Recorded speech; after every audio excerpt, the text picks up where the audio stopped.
مع اقتراب الجولتين السابعة والثامنة من تصفيات المونديال، حل صبيحة اليوم لاعبو المنتخب الجزائري الواحد تلو الآخر بأرض الوطن في أجواء مميزة ينتظرها عشاق الخضر بشغف كبير. شاهد معنا تفاصيل التربص وكيف التحق نجوم المنتخب بمركز سيدي موسى لبدء التحضيرات الجادة.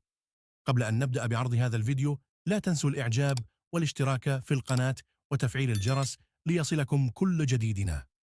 بدأ منذ صبيحة يوم الاثنين توافد لاعبي المنتخب الوطني الجزائري قادمين من مختلف الدوريات الأوروبية والعربية، وبعد وصولهم مباشرة انتقلوا إلى مركز سيدي موسى، حيث يقام التربص التحضيري الذي يشرف عليه الناخب الوطني فلاديمير بيتكوفيتش استعدادا لتصفيات كأس العالم 2026.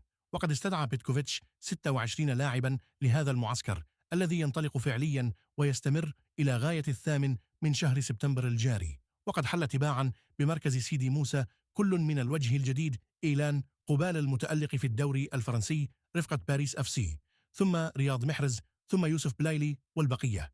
وأجرى المنتخب الوطني مساء الاثنين أول حصة تدريبية في أجواء جادة ومليئة بالتركيز، في انتظار اكتمال التعداد يوم الثلاثاء على أقصى تقدير.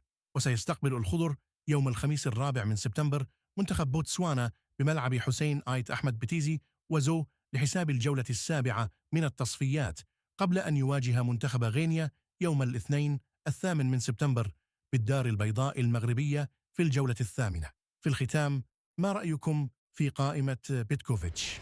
وهل تتوقعون أن يفوز المنتخب الجزائري في المباراتين القادمتين؟